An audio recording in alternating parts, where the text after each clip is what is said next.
Hello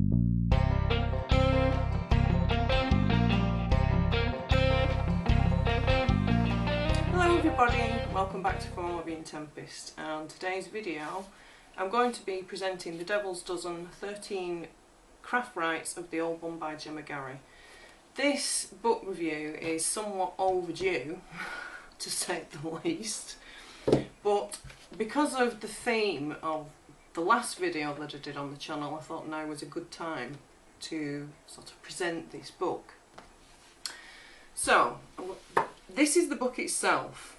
There are a variety of editions of this book available through Troy Publishing.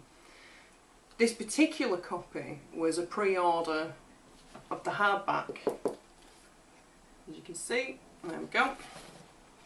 Now, Troy books, the quality of their books that they produce is always high quality. The paper used is high quality.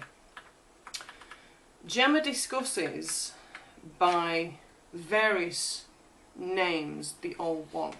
You will find in this book that she makes reference to the devil, she makes reference to Booker, she makes reference to the Home One.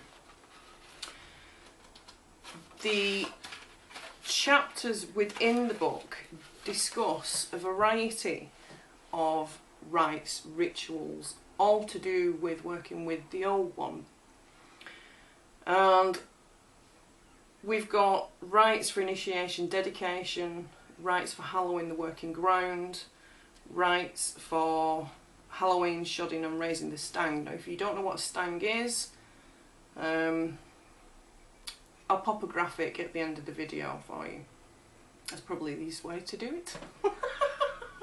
A stang is basically a tool used within traditional witchcraft, and it's this connecting point of the realms.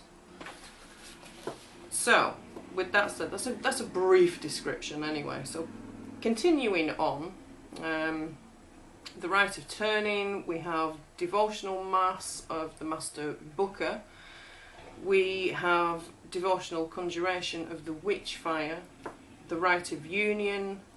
We have the Assumption of the Horns and All Hallows rite of the Wild Hunt, so around the time of Samhain.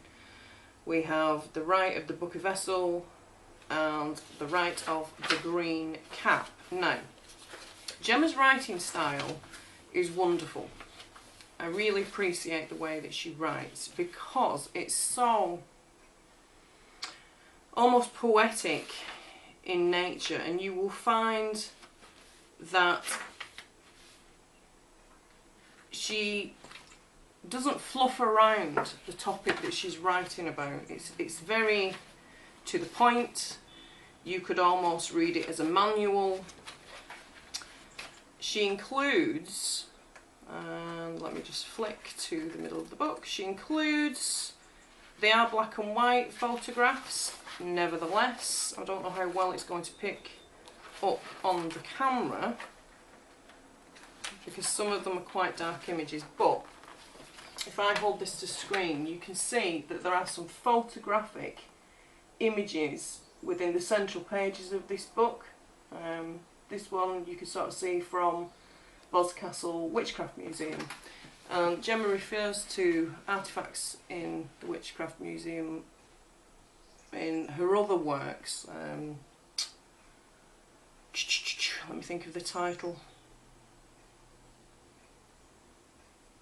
I think it's Cornish Book of Ways or something. I'll reference the other works that she has in the down bar anyway.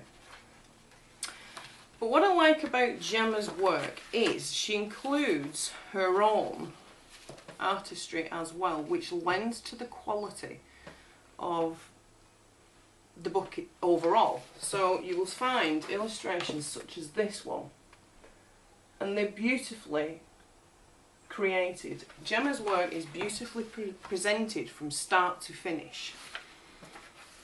So if you can manage to pick up a copy of this book, if you want to dig a little deeper into this primordial essence of the old one. This little book, it may only be little, and I'm saying little in hand size, I don't mean in content, because we're looking at, in total there are 159 pages, that's including the bibliography and the contributors. Actual text, there are 156 pages, discounting obviously the information page at the front of the book where you find the ISBN number and the first published, and the contents page. The rites themselves are very detailed, and you will find that the way that the text is placed, anything, the spoken word is written in italic text, so that you can determine what is Gemma's descriptive of the rite and what is the wording of the rite. So if you're interested in digging a little deeper, like I say, into the whole essence and working with the old one, then this little book is a fantastic addition to your library. So I hope you've enjoyed this little review. So from me to you, wherever you are, have a great day or evening, live a magical life, and I will see you again soon. Much love.